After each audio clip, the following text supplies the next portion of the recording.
magisterial y de las lecciones y consecuencias que esta va a tener en la educación pública peruana. Para eso hemos invitado a un gran profesor, al doctor Luis Sime. Él es director del doctorado de Ciencias de la Educación y docente de la Facultad de Educación de nuestra universidad, de la Pontificia Universidad Católica del Perú. Gracias, doctor Sime, por estar con nosotros. Muy buenos días. Empecemos un poco haciendo un poco de historia. Normalmente los maestros han conseguido conquistas económicas a través de medidas de presión, lo cual parece ser parte de la historia del Perú y es natural. Sin embargo, desde el 2012 no había una huelga importante en el Perú y también la del 2012 fue muy corta. ¿Por qué ya no habían huelgas? La gente dice eso, los padres, no han habido huelgas importantes. ¿Qué había pasado? Bueno, un poco recuperando lo que dices al inicio, haciendo un poco de historia, sí han habido huelgas importantes en los 70, ¿verdad? Por supuesto. Que duraron también bastante, ¿no? Y esas huelgas de los 70 crearon una narrativa épica del SUTEP, es decir, una construcción de una historia de ser un sindicato que consigue, mediante determinadas luchas, conquistas importantes para su sector. Y una época que fue muy valiosa, porque no solamente el SUTEP consiguió conquistas para el magisterio, sino que también fueron de los sindicatos que enfrentaron un gobierno dictatorial. Entonces, el SUTEP es un símbolo realmente de movimientos sociales en el Perú, ¿verdad? Ahora, en esa época, antes del 80, SUTEP, si bien estaba dominada por Patria Roja, también estaba dominada por otros desgarros del Partido Comunista del Perú, entre ellos Sendero Luminoso. Y marcharon juntos y militaron juntos hasta que Sendero se separa y se va a la lucha armada, deja el movimiento sindical y más bien se declara enemigo del movimiento sindical, y a la gente de Patria Roja que controla el SUTEP le cuesta sangre, verdaderamente, enfrentar a Sendero Luminoso, ¿no? Aunque parezca eso parte extraña de la historia, viene al caso en estos días. Pero luego hay una gran huelga en el año 1991 de 105 días, que es la huelga más larga del magisterio. Y de ahí, durante los 90, Fujimori los tiene completamente controlados después de esa larga huelga. ¿Cómo hizo eso? Bueno, yo creo que era una situación muy crítica del país, ¿no? De los 90, ¿no? Pero yo no estoy tan convencido que el Sendero dejó completamente abandonado el sector del magisterio, ¿verdad? Yo creo que si te pones a ver cómo es que nace Sendero, justamente Sendero tiene dentro de sus fuentes de nacimiento las facultades de educación, sí, claro, el magisterio, ¿verdad? Y va a mantener cierta relación con este sector, pero por supuesto poniendo más la fuerza en lo que fue su estrategia de lucha armada, ¿verdad? Y aunque cuadros de Sendero que surgieron del magisterio comenzaron a entrar a esa lucha armada u otros escenarios, de todas maneras siempre se mantuvo un grupo más proclive a lo que son prácticas más radicales, discursos más radicales, y que luego, pasado todo el periodo de los 90, vuelven a resurgir en este contexto, y es lamentable, ¿no? Porque eso significa entonces que no se ha podido consolidar una tendencia democrática dentro del magisterio en su representación, no en las bases, hay que diferenciar las bases del magisterio de las representaciones locales, regionales, de lo que son representaciones más nacionales, ¿no? Luego de la caída de Apaín Guzmán en el 92 y de la captura, en fin, de toda la cúpula y de un gobierno autocrático, ciertamente, hacia los finales de los 90, SUTEP regresa con fuerza en el nuevo siglo, pero en el 2003 ya comienza a haber noticias del famoso CONARE, un Comité Nacional de Reorientación y Reestructuración de SUTEP. Reconstitución del SUTEP, que son básicamente un organismo generado por lo que hoy conocemos como Movadef. Eran personas pertenecientes, o ex militantes, si se quiere, o militantes de Sendero Luminoso, que querían quitarle el liderazgo a Patria Roja del CEN, o sea, del Comité Ejecutivo Nacional. ¿Cómo es que han logrado tener éxito en casi 15 años, digamos? ¿Cómo es que han logrado el punto en que hoy sí tienen éxito? ¿Por qué? ¿Qué errores ha cometido Patria Roja? Bueno, yo creo que es un tema para investigar, ¿verdad? Y para investigar más de cómo se ha dado ese déficit de liderazgo de Patria Roja, ¿verdad?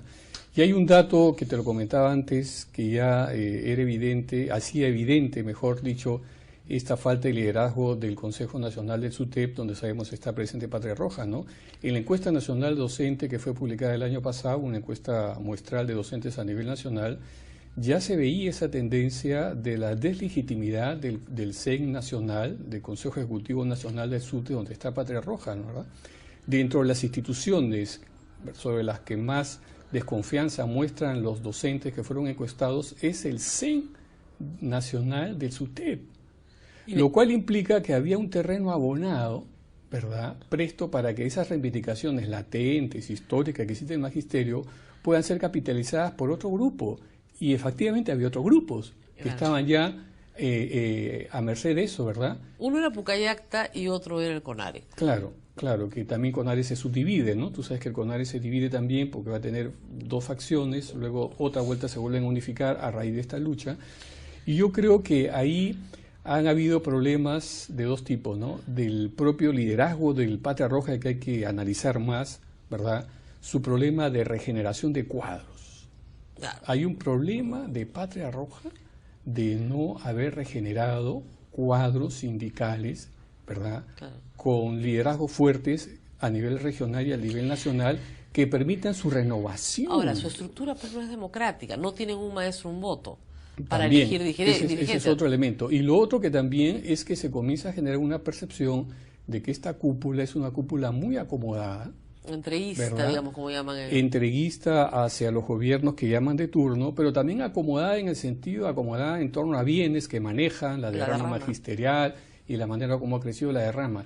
Te cuento que en esta encuesta nacional de docentes, la segunda institución sobre la que tienen más desconfianza los docentes secuestrados es la derrama. Claro. Primero es el CEN del SUTEP y en segundo lugar la derrama, que está bien vinculado. O sea, teníamos ya los elementos para hacer políticas preventivas respecto a este fenómeno de radicalización mayor de un sector del magisterio. Repito, es un sector, pero el terreno está abonado. Claro, digamos, la huelga ha tenido éxito si la educación peruana, digamos, es un todo, el 30% es privada, el 70% es pública, es un componente privado bien alto para Latinoamérica, pero en fin, y de ese 70%, la mitad ha parado. O sea, el 50% de ese 70%, es decir, un tercio de los niños peruanos, 3,5 millones, que asisten a clases, no han tenido clases. Son los niños más pobres, son los que van en la escuela pública, ¿no es cierto?, y que no tienen otra alternativa, ni siquiera sus padres de dónde dejarlos. O sea, han sido los más afectados. Sin embargo, las reivindicaciones económicas de los maestros sí han sido apoyadas por los padres de familia, por lo menos en un inicio, ¿no es cierto? ¿Usted a qué cree, a qué atribuye este éxito? A que los maestros, bueno, también son padres de familia, por cierto, pero que sí ha habido un acompañamiento popular al principio de la huelga, ¿no? Claro, pero también la pregunta es por qué ese acompañamiento no ha continuado, no se ha consolidado. Yo creo que tiene que ver con también, obviamente, la intuición de los padres de familia de hasta dónde va a durar esto, ¿verdad? Porque eso finalmente tiene un perjuicio en lo que es la dinámica de las familias. Acordemos que la dinámica de las familias en muchos casos es el hijo está en la escuela mientras la familia está trabajando, ¿verdad? Entonces, a medida que la huelga se extiende, ¿dónde van a estar esos niños? Y todo el tema de la alimentación que también presta como servicio a la escuela, ¿no? Entonces yo diría que habría que hacer más bien la pregunta, ¿por qué las familias no continuaron? Porque si hubieran continuado las familias en apoyo y eso se hubiera extendido, ahora estaríamos en otra situación. Una situación más radical. Pero claro, gracias a Dios, eso no ha ocurrido. Porque las familias han intuido y se han dado cuenta, primero, de radicalismos, ¿verdad? Cuando ven a profesores que toman carreteras, ¿verdad?, y hacen una serie de desmanes, ahí la cosa también comienza a tener otro cariz. Y ahí las familias puede ser que tengan una manera de interpretarlo eso de no involucrarse más de lo que ya es, ¿no? Lo que es clave es que en la negociación, que no era de carácter nacional originalmente, porque la ministra no podía recibir a Pedro Castillo, porque Pedro Castillo no tiene la representación nacional, finalmente en esa negociación no se iba a llegar a ningún acuerdo. Es lo que han dicho los congresistas. Es decir, ellos sí tenían la voluntad, la ministra también, pero era Pedro Castillo el que, tal vez manejado por gente de atrás, tenía la orden de no firmar nada, absolutamente nada, y agudizar las contradicciones, pues que es lo más maoísta que hay. Por supuesto, y como te decía hace un rato, esta estrategia, ojalá que no lleve dentro de esa estrategia a ellos necesitan crear una narrativa épica de esta huelga. Claro. Para que quede marcado como un hito dentro de esa historia nueva del SUTE que tienen que construir, que quieren construir. Y eso necesita hitos épicos, claro, ¿verdad? Para contarlo a las generaciones de sindicalistas y de maestros que vienen a posteriori. Ojalá que esa narrativa épica que ellos quieran construir no pongan en riesgo vidas, porque hay tendencias radicales y estrategias radicales que a veces necesitan un mártir. Claro. para coronar esa narrativa épica, ¿verdad? Y así tendríamos 50 años de CONARE por delante en el SUTEP. Claro. Porque siempre van a estar reivindicando no solamente necesidades y demandas del magisterio, sino van a también... La muerte de un compañero. La muerte de un compañero y también que conquistaron cosas. Claro, con la muerte de un compañero. Claro. Cuando ellos no han firmado nada. Claro, pero van a construir esa narrativa, entonces en eso están. Pero regresando un poco a tu pregunta anterior, ¿cómo es que pudieron también ellos sobrevivir y desarrollarse internamente? Una es la debilidad de Patria Roja de reproducir cuadros, y lo otro es la debilidad que hemos tenido como Estado de no haber permeado la cultura profesional docente de un discurso profesional alternativo basado en la meritocracia. Eso es gravísimo. ¿Verdad? ¿Por qué? Porque una cosa es dar una norma de una ley de carrera pública, otra cosa es permear las culturas profesionales, que son culturas que han estado acostumbradas a otras racionalidades, ¿verdad? Para entender su ascenso, su promoción, ¿verdad? En la antigüedad. Claro, y dentro de esa cultura, lo que primaba era, yo estoy nombrado, voy a estar acá eternamente. Claro. ¿Verdad? Nadie me va a mover y mientras pasen los años, voy a ir al el ascenso va a ser por años de experiencia, por antigüedad, más algunos diplomas que obtenga de capacitación y punto, ahí acá, ¿verdad? Entonces, yo pienso que ha habido una debilidad muy fuerte de parte de la política de Estado, de los ministerios de educación que hemos tenido, de cómo permear esa cultura con algo que es nuevo y que realmente genera sensibilidades. Ahora, hay que decir una cosa, en las facultades de educación en el Perú, ¿se forma el maestro ya en la idea de la meritocracia o seguimos en el enfoque tradicional antiguo de, no importa, una vez que tú obtienes tu nombramiento, nadie te va a sacar? No, yo creo que gracias a Dios se está cambiando, fíjate, porque hay otro elemento importante que se está introduciendo en las universidades, sobre todo en facultades de educación, que es la acreditación. Claro. Y la acreditación genera una cultura de calidad y eso también está asociado a meritocracia. Porque yo voy a acreditar tu facultad por el mérito de tu facultad de haber mejorado procesos de aprendizaje, de enseñanza, etcétera. Entonces yo creo que si lo vemos a largo plazo, yo creo que las cosas pueden ir cambiando, ¿verdad? Pero eso es, claro, una cosa es el docente cuando está en la formación inicial, otra cosa cuando está... Claro, ya está en el aula, en ¿no? el aula y ahí hay otros discursos que escucha, Digamos, y otras culturas que va a tener que... Pero estoy tratando de ver enfrentar, si ¿verdad? tenemos esperanza hacia el futuro. Yo creo que sí, ¿no? Pero en el momento presente, digamos, la bandera que agita Castillo para no firmar, y que aparentemente tiene éxito, es derogatoria de la ley de carrera magisterial, no nos evalúa nadie. El público tal vez no lo sepa, la mayoría de los padres no lo saben, pero la evaluación que le piden al docente no es de conocimientos. No. Eso se derogó hace mucho tiempo. Lo que se le pide es una evaluación de desempeño en aula, para saber si se comunica con sus alumnos, si maneja bien su tiempo. Es decir, factores que podrían ser subjetivos, pero además son evaluados por otro maestro, ni siquiera por una persona ajena a su centro de estudios. Entonces, ¿por qué tanto miedo a la evaluación? ¿Por los antecedentes del pasado, por las marcas del pasado? Claro, pero ahí está lo que decíamos hace un rato, pues, o sea, no ha habido la suficiente política y estrategia comunicacional con los maestros para explicar cosas tan sencillas como que la evaluación de desempeño no es una prueba de conocimientos, no te vamos a sentar a que resuelvas por una prueba de opciones múltiples, A, B, C, D, y al final vamos a publicar tus resultados. Claro. Lo que pasa es que eso quedó de la experiencia en el segundo gobierno del APRA, donde hubo una prueba que intentó ser censal, en donde se hizo una prueba de conocimientos. Y donde fueron desaprobados ¿verdad? muchísimos Y maestros. lo otro, que en nuestra cultura de evaluación siempre lo asociamos a siéntate que te voy a tomar un examen. Claro. ¿Verdad? Entonces eso está en el imaginario social. Del mismo maestro, De además. todos, ¿verdad? Además de que cuando yo te hablo de evaluación, obviamente voy a poner en tensión también tu autoestima. Claro. Porque la evaluación es para identificar avances, logros en tu trayectoria, en tu desempeño, pero también identificar limitaciones y debilidades. Y eso genera todo un problema de cómo tú lo manejas. Entonces, se requiere una estrategia muy delicada, ¿verdad?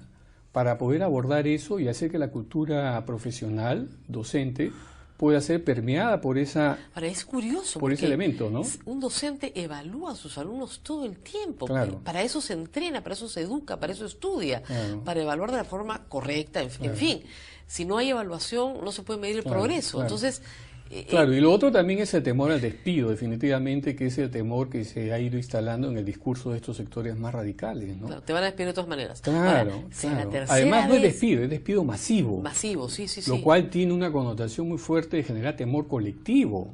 O sea, es Claro. un psicosocial en realidad, ¿no? Bueno, el maoísmo hace eso, ¿no? O sea, es utilizar mentiras y repetirlas una y otra vez para agudizar Claro. las contradicciones, ¿no? Claro. Son expertos en la posverdad. Ahora que en la semana Punto he dedicado un artículo al tema, son expertos en eso, es decir, y la desacreditación personal, es decir, la ministra nunca se ha reunido con nosotros. Ella estaba en el piso 12 y nosotros en el piso 1. Esto se repite y se repite en redes sociales todo el tiempo, cuando ya la negociación estaba lista para firmarse. Y es el que se para en la mesa es Castillo y dice, no puedo firmarlo porque si no, no me lo revisan las bases. Y ahí debieron haberle dicho, si usted no tiene poder para negociar, ¿por qué está con nosotros? Claro. Que también Claro. el gobierno ha cometido, hay que decirlo, bastantes errores en estas supuesto. semanas. No Por pocos. supuesto, por supuesto, por supuesto, por supuesto. Yo creo que estamos en un camino en el que, tomando como pretexto la huelga, como país, como sociedad, como Estado, como sector de educación, dado que ya tenemos 10 años de la inserción de esta nueva carrera, que tiene como uno de sus elementos importantes la meritocracia, hacer un buen balance. ¿Qué nos ha dejado estos 10 años? Acuérdate que la primera ley de carrera pública monetaria fue justamente el 2007, ¿verdad? Estamos a 10 años, ¿verdad? Entonces es un buen momento para hacer un balance. ¿Qué hemos aprendido? ¿Qué errores hemos cometido como sociedad, como Estado? Y que haya una autocrítica. Si esta fue la mejor manera de insertar la meritocracia. Si se han desarrollado los mecanismos de comunicación y de consenso para que esta carrera meritocrática tenga una capacidad de ser implementada no para un año, no para 2 años, sino para 10 años. Claro. Porque fíjate lo que va a pasar. Ahora hablabas de la posverdad, vamos a hablar de la poshuelga, ¿verdad? Es inminente que en esta semana la huelga esto tiene que ir acabando, ¿verdad? ¿Qué va a pasar después? ¿Qué va a pasar después? Donde vas a encontrar un sector radical que ha construido esta narrativa y que puede generar esta idea de que fuimos victoriosos o conseguimos una gran victoria, ¿verdad? ¿No? ¿Qué va a pasar con el tema de la evaluación? Cuando se implemente, ¿la van a boicotear en la práctica? ¿Verdad? ¿Va a haber otro paro de acá al próximo año cuando se implemente más ese sistema de evaluación de desempeño? O sea, las cosas están para realmente hacer un balance muy profundo y muy serio para evitar escenarios como el de México, por ejemplo, ¿no? Tú sabes que en América Latina, en políticas de evaluación docente, tenemos 2 escenarios. El chileno, que se logró institucionalizar igual con protestas, pero se logró institucionalizar, ¿verdad? Igual hacen negociaciones con el colegio de profesores y todo, ¿verdad? Pero el de México es el escenario más crítico, donde pasó algo muy parecido. El Sindicato Nacional de Profesores de México se dividió y hubo un sector tipo CONARE, que tuvo una presencia regional tremenda en determinadas partes de México y se opone sistemáticamente a la evaluación. Y el año pasado, en la huelga que hicieron, que duró más de 3 meses en lugares del sur de México, hubieron 9 muertos. Qué bárbaro. Y con esos 9 muertos, vamos a decir, Justificaron toda su narrativa. Así es, toda su narrativa épica, ¿verdad? Entonces, y siguen.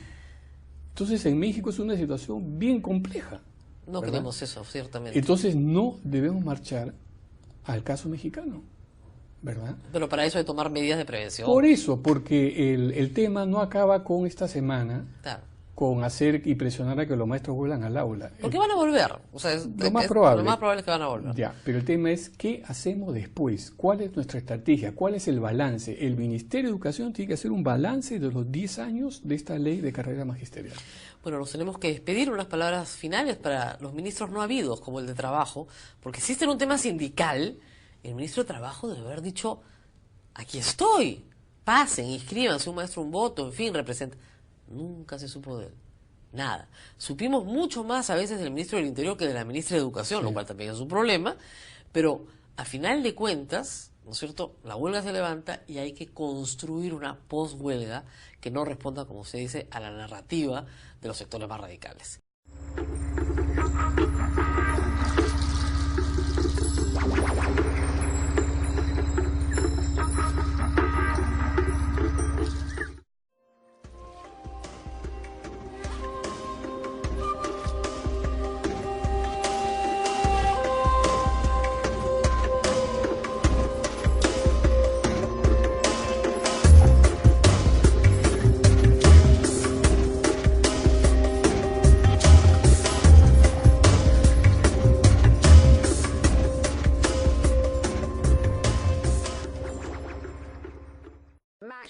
podríamos decir que todos somos agricultores arrendatarios. ¿Y qué es lo que cosechamos? Pues nuestra mente, nuestra esencia, nuestro ser, nuestra privacidad y todo aquello que nos convierte en individuos únicos. ¿Y para quién lo cosechamos? Pues para nuestros terratenientes, Facebook, Twitter y otras empresas de macrodatos. Somos inquilinos de nuestros propios dispositivos. Hace una década, Amazon decidió borrar repentinamente de los Kindles de sus clientes estadounidenses varios ejemplares de 1984, de George Orwell, una decisión que recordó inmediatamente a los agujeros de la memoria de la distopía totalitaria del libro, inspirando a las mismas reacciones de sorpresa, indignación y burla. Si un Amazon de ficción hubiera tomado la misma decisión en una novela distópica, los críticos lo habrían calificado de falta de sutileza. Ahora bien, vista en perspectiva, la decisión de Amazon solo fue la llamativa señal de un cambio que desde entonces ha ido a más, la tendencia a convertirnos en una sociedad inquilina. Inquilinos de nuestros propios dispositivos. ¡Qué gran frase!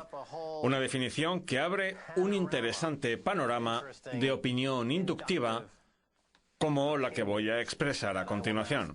A mí todo esto me recuerda al concepto del narcisismo tecnológico, que es de lo que se sirven las redes sociales para tener tantos usuarios, quienes acaban volviendo locos de tanto mirarse en ellas, un poco como le sucedió a Narciso. Y luego también está el tema del pensamiento autosuficiente, que yo denomino el casino Gulag. La gente interactúa con esos dispositivos y hace clic en los anuncios con la promesa de recibir un dineral a cambio, en plan, engánchese usted a esta máquina de pensamiento inquilino y a lo mejor gana un automóvil o una casa. Pero mientras, seguimos viviendo en un estado gulag, en algún aparcamiento en mal estado para autocaravanas, propiedad de algún fondo de capital privado de Wall Street. Y aunque nos estemos muriendo de hambre, seguimos enganchados, como buenos narcisistas que somos, a nuestro dispositivo del que somos inquilinos, con la esperanza de lograr algún gran premio. En eso consiste el casino Gulag. Llevo años avisando de ello y ahora lo tenemos con nosotros. Los inquilinos, los arrendatarios, por definición, no son soberanos, sino que trabajan para otra persona. Se miran a sí mismos en el dispositivo como buenos narcisistas, pero siempre habrá alguien capturando esos datos y monetizando a esas personas. Y para que no se quejen, de vez en cuando le dan un premio a alguien y listos. Así es como funciona el casino, en el que la banca siempre gana. Es un poco como en Las Vegas. De los millones de personas que pueden visitar la ciudad en un fin de semana, a lo mejor una o dos se hacen ricas gracias al juego y aparecen en la prensa local, nacional o incluso internacional, lo cual incita a otras muchas a hacer lo propio con la esperanza de lograr lo mismo.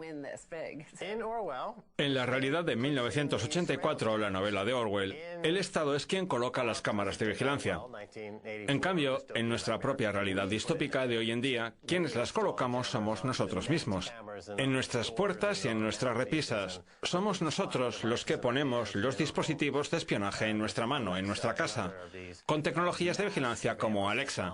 Esa es la diferencia entre la distopía orwelliana y la actual, que Orwell, ni en sus peores pesadillas, habría imaginado que seríamos capaces de encarcelarnos a nosotros mismos. Es verdad que cuando somos inquilinos trabajamos para otro, pero para mí la cosa va más allá. Tiene que ver con el complejo penitenciario industrial. Y es que no hay negocio que dé más beneficio que las cárceles y la guerra. Pues bien, si como decía Orwell siempre estamos en guerra con Eurasia y encima a eso le sumamos el negocio penitenciario del casino Gulag, entonces tenemos una máquina de hacer billetes. Llevamos tiempo hablando de esta era de la desglobalización, y lo cierto es que Orwell escribió sus obras durante la última era del totalitarismo en Europa, que surgió como consecuencia de ese traslado de poder. Mira, si Estados Unidos ha capado a Huawei es porque hace 10 años la Agencia de Seguridad Nacional trató de hackear a la empresa china, intentando instalar sin éxito una serie de puertas traseras. Y como no lo consiguió, ahora quiere que esas puertas traseras seamos nosotros, los agricultores arrendatarios. Esa competencia es lo que a mí me parece la clave de todo esto. Pero bueno, volviendo a lo que veíamos de Amazon, lo cierto es que la empresa llegó a borrar libros de los dispositivos de los usuarios después de que estos hubieran pagado por esos dispositivos y por descargarse el libro. El problema, por lo visto, era que Amazon se dio cuenta de que la persona que había subido los libros no tenía los derechos y por eso optó por borrarlos. Ahora bien, algo a lo que la empresa no pudo dar marcha atrás fue la demostración de su vasto poder.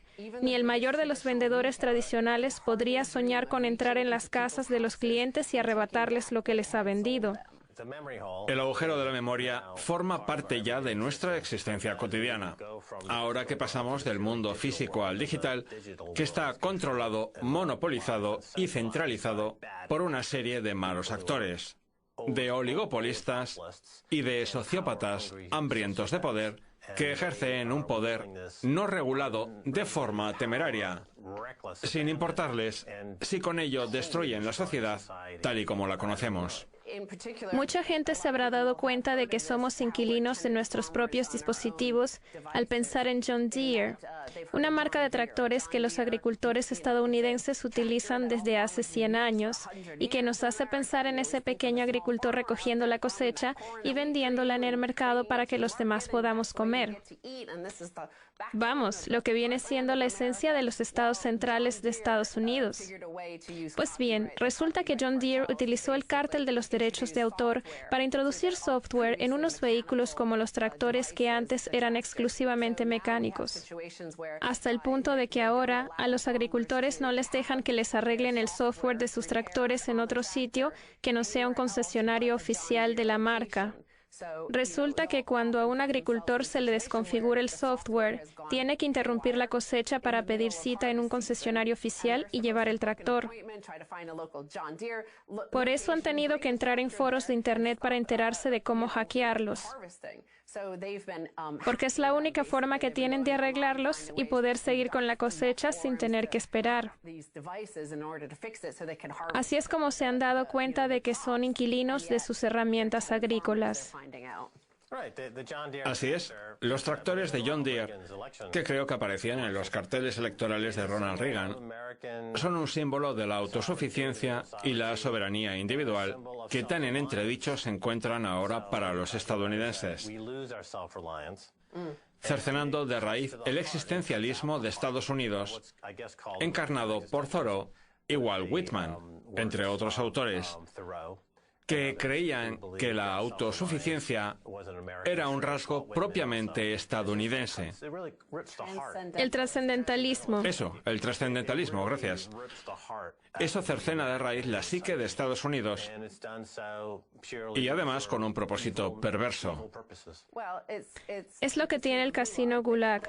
Los casinos nunca quieren que nos vayamos sin perder una fortuna. Pretenden que nos gastemos hasta el último centavo antes de marcharnos, porque esa es la única forma de que la banca siempre gane. Y en este caso no podemos ser autosuficientes porque somos incapaces de escapar del continuo saqueo al que nos somete el software que controla nuestras vidas, como buenos inquilinos que somos en esta distopía gobernada por el software y la inteligencia artificial. La cara de Woody Harrelson no debería bastar para detener a un ladrón de cervezas. Resulta que en Nueva York, un ladrón robó unas cuantas cervezas de una tienda. La tienda lo denunció a la policía, que tenía una imagen del hombre, aquí la tenemos, y la policía se dio cuenta de que se parecía un montón a Woody Harrelson. Pues bien, si la noticia ha salido a la luz, ha sido gracias a Facultad de Derecho de la Universidad de Georgetown, que ha estudiado el caso. Resulta que la policía pasó la foto de este hombre que se parece a Woody Harrelson por su programa de reconocimiento facial, que comprueba las fotografías del permiso de conducir y del pasaporte, y no encontró ninguna coincidencia porque la imagen de la cámara de seguridad no era del todo nítida. Así que, ¿sabes qué hicieron? Pues entrar en Google, bajarse una foto de Woody Harrelson de alta resolución y pasarla por el programa de reconocimiento facial hasta dar con un hombre, no Woody Harrelson, que según el programa se parecía lo suficiente como para detenerlo. Ahora está por ver si es el ladrón o no. El caso es que por culpa de esta tecnología de inteligencia artificial, la cara de Woody Harrelson está en el programa de la policía. Su algoritmo conoce la cara de Woody Harrelson, lo cual no creo que le haga demasiada gracia, por cierto. Pues bien, ese es el futuro distópico que nos espera. Mira, hay mucha gente que me dice por Twitter, oye Stacy, el otro día te vi en un mercado de Londres, no te dije nada para no molestarte, pero te vi. Y yo les digo, pues no era yo, porque yo no he estado en Londres últimamente. Vamos, que eso es lo que tienen los programas de reconocimiento facial, que permiten buscar a personas que se nos parecen. Cuando se creó el FBI hace 50 o 60 años, durante el mandato del presidente Hoover, tenían un catálogo compuesto por millones de tarjetas con las huellas de los delincuentes. Y entre otras, la labor de la gente era comparar la huella en cuestión con las tarjetas, lo cual podía llevarle semanas y provocaba que se quedaran un montón de casos sin resolver, incluso al cabo de muchos años. Pues bien, lo que tenemos ahora es una base de datos capaz de capturar una imagen y de localizar a una persona en tiempo real, utilizando una gran cantidad de datos que perfeccionan la búsqueda, como el GPS. Hasta pueden cruzar datos con bebedores o amantes de la cerveza, e incluso buscar a socios de clubes de cerveza. Y si a todos esos datos les añadimos un toque de inteligencia artificial, son capaces de encontrar a alguien en tiempo real. Vamos, que la capacidad de procesar datos por parte de las empresas tecnológicas totalitarias recuerda mucho a las capacidades de la bomba atómica. De hecho, puede llegar a definirse como una auténtica bomba atómica, solo que de datos, lista para ser detonada en cualquier momento. Y la verdad es que no conviene que alguien tenga ese poder sin tener que ajustarse a ninguna normativa ni a ninguna comprobación. Bueno, los estadounidenses tenemos nuestros derechos constitucionales, como los que nos confiere la Cuarta Enmienda, que resultan inalienables. El problema es que hay algunos que directamente los pasan por alto.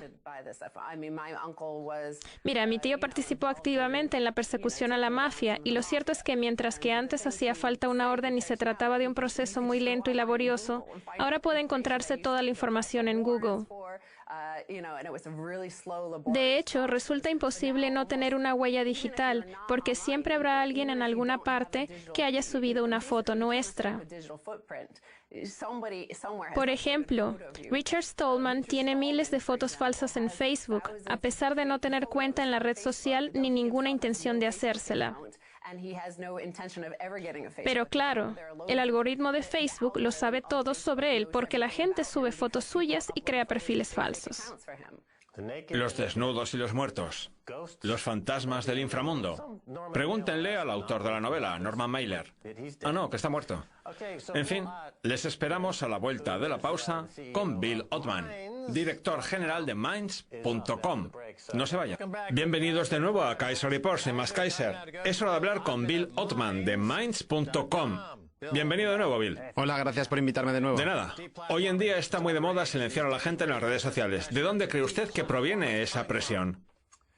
Seguramente hay algunos intereses económicos detrás. ¿Qué opina usted? Gracias por preguntarme, Bill. En otras palabras, las grandes empresas tecnológicas de Silicon Valley parecen sentir la presión aún de las pérdidas sufridas en el 2016, como si estuviesen lamiéndose las heridas, como si no lo hubieran visto venir, o como si, por algún motivo, se hubieran equivocado por mucho dinero que les dieran para manipular las elecciones a favor de Hillary, aunque luego no lograran el resultado esperado. El caso es que ahora están culpando a los usuarios, a sus clientes, en plan, ¿cómo se atreven a utilizar nuestro producto? En cambio, Minds.com es un producto alternativo al que pueden recurrir todos aquellos que busquen un lugar en el que se respete la libertad de expresión. Eso sí, coincido con usted en que detrás hay una motivación económica. El mundo de las finanzas está disgustado al ver que ya no puede manipular las elecciones como hacía antes. Ni siquiera el FBI o la CIA pueden orquestar ya los golpes de Estado de antaño como el de Venezuela. ¿Qué está pasando?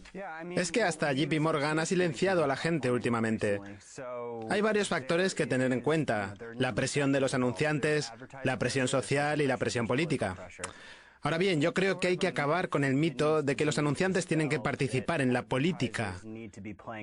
Entiendo que la teoría del boicot puede tener su utilidad, pero lo cierto es que resulta bastante innovador que una empresa que se dedica a vender computadoras diga, no voy a vendérsela a este público, y presione a una red para acabar con según qué contenidos. ¿Y cómo se llega a ese punto? A ver, yo creo que ninguna de las grandes redes se ha mostrado demasiado coherente. Por ejemplo, en Google se puede buscar prácticamente lo que uno quiera, pero en ciertas aplicaciones de YouTube hay cosas que censuran. Es decir, que según el portal del que se trate, se puede acceder a una información u otra. Yo creo que en general Google sabe que la censura es mala. Por eso se muestra reacia a entrar en China, aunque luego quiera hacerlo con buscadores como Dragonfly. Así que... Mire, las opiniones son baratas, pero los hechos son caros.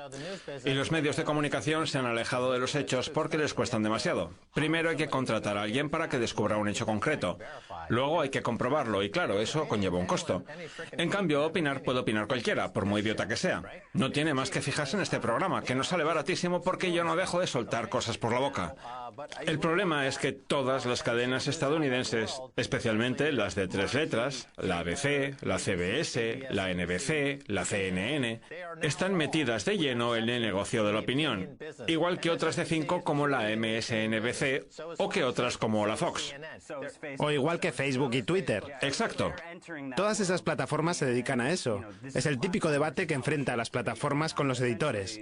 El caso es que los contenidos que recibimos ya no son unos contenidos puros basados en aquello a lo que estamos suscritos, sino que existen una serie de algoritmos que no sabemos muy bien lo que hacen, porque son de carácter privado, pero que nos envían información sesgada y tratan de manipularnos de diversas maneras. ¿En qué va a consistir el nuevo modelo? ¿Cómo describiría usted la plataforma de Minds.com? Porque en esencia es neutral, ¿no? Así es. Nuestro compromiso es ofrecer unos contenidos puros, en orden cronológico, sin algoritmos por defecto. Si alguien quiere filtrar los contenidos de acuerdo a sus preferencias, los algoritmos son de código abierto, así que puede recurrir a ellos.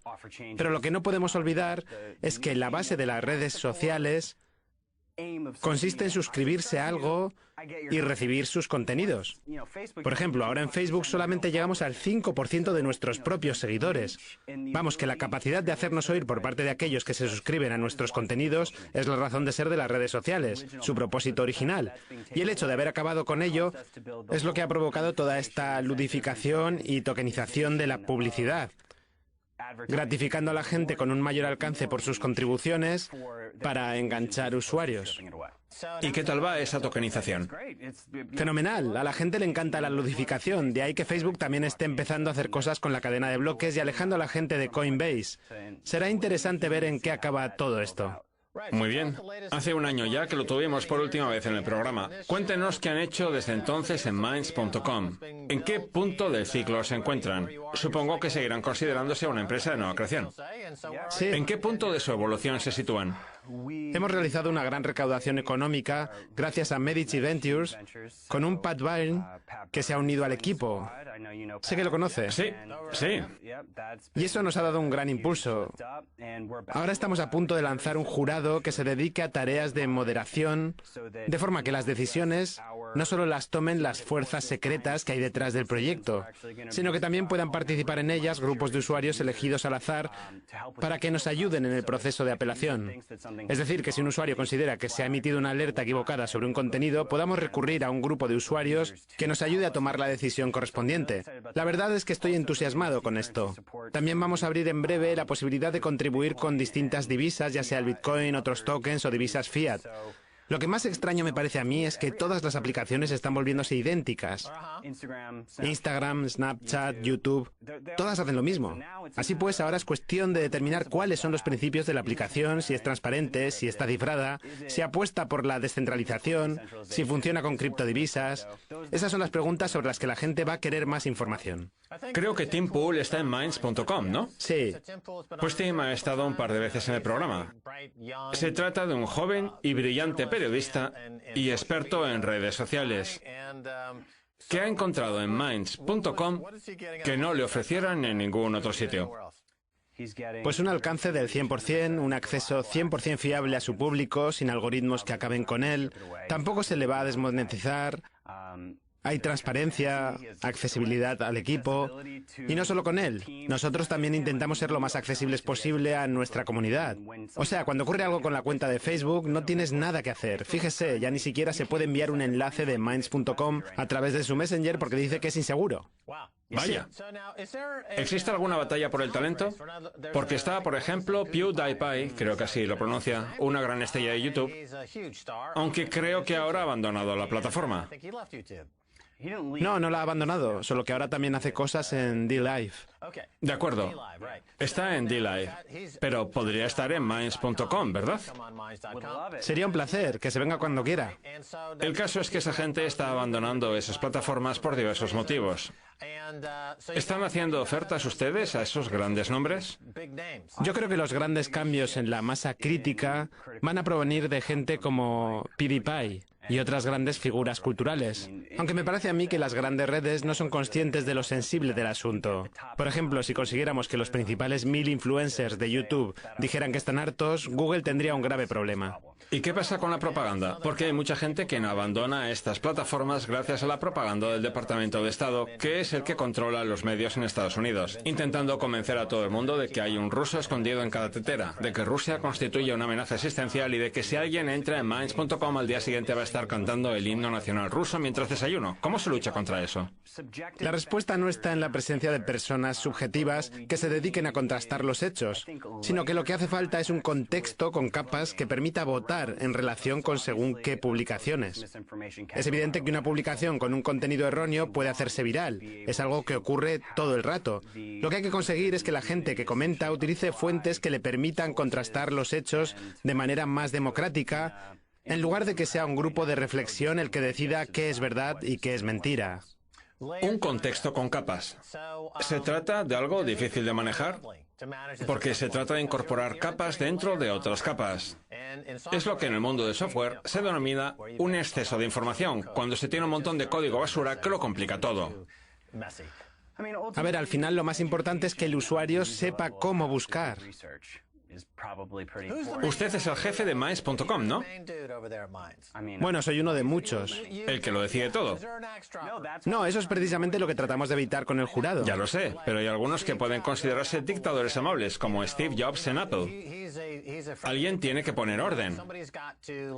¿Existe esa figura en Minds.com? ¿O tienen un modelo de gobierno que evite la necesidad de una figura central? Nosotros utilizamos una frase genial. No se trata de no ser malos, sino de no poder serlo. Que no exista esa posibilidad. Ese es el objetivo. Aunque todavía no lo hemos alcanzado. Antes teníamos un sistema de puntos en nuestros servidores, pero luego decidimos colocarlo en los monederos de los usuarios. Así que eso ya es cosa del pasado. Lo que estamos intentando es disminuir con el tiempo nuestro grado de involucración. El problema es que a día de hoy no hay redes sociales descentralizadas con capacidad de expansión. ¿No las hay? No, no totalmente. Totalmente descentralizadas y con capacidad de expansión. Que yo sepa, no. Scuttlebutt, por ejemplo, es muy interesante y está totalmente descentralizada, pero... ¿Y Gab no lo es? No, es una plataforma totalmente centralizada y privada. A ver, yo creo que el nivel de libre expresión es adecuado. Y de hecho, Dissenter es de código abierto, pero... Permítame que le interrumpa, pero es que quiero llegar a la parte más importante de la entrevista. El gran acto que van a celebrar en Los Ángeles en enero de 2020. No diga dónde es. De acuerdo, en algún punto de la costa oeste entonces, ¿no? Eso parece. Y creo que Max Kaiser va a asistir. Incluso a lo mejor hasta hablo y todo. A mí se me da muy bien dar discursos de 30 minutos que hagan enfurecer al público. Justo porque quiere que aparezca la policía. Queremos una revuelta pacífica. Claro, de forma pacífica. Sí. Así los policías vendrán en plan policía y acabarán bailando cuando me van a hablar. Ese es el valor añadido que aporto yo. Estupendo. Eso pongo en la mesa. Bien. El acto tendrá lugar en enero, ¿verdad? Sí, habrá que estar pendientes. ¿Cuál es el objetivo? ¿Por qué lo hacen? Pues para intentar organizar un día completo de podcast en vivo en el que rindamos homenaje al diálogo y a la diversidad de ideas. ¿Qué importancia tiene Joe Rogan en el crecimiento de Minds.com? Pues hemos tenido un crecimiento enorme. Enorme. Sí. ¿Y por qué no me invita yo a su programa? Pues no lo sé. Porque yo salgo en RT, lo cual me convierte en el influencer más influyente de Estados Unidos. No lo sé, creo que tendríamos una conversación de lo más interesante. Es un auténtico desprecio por parte de Joe. No sé por qué. Está usted sacando una conclusión precipitada. ¿Ha visto Enredos de Oficina? Sí, es mi película favorita. Una película fantástica. De las mejores. Creo que está algo infravalorada. De Mac Judge, el de Beavis y Butt-Head. ¿Qué más ha hecho Judge? ¿La idiocracia? La idiocracia, Beavis y Butthead, Enredos de oficina y el Dr. Zhivago. Ah, no, ese era David Lean, es que siempre los confundo. En fin, nos hemos quedado sin tiempo. Es hora de despedir al invitado de hoy, Bill Ottman, la mente pensante de Minds.com y su comité descentralizado. Que quede claro que no hay nada centralizado. Gracias por haber estado en el programa.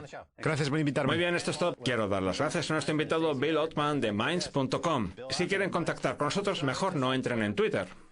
Entren en mind.com/Max Kaiser. Eso es, entren en Minds.com. También está Stacy. También. Ahí estamos los dos. A veces, cuando nos acordamos.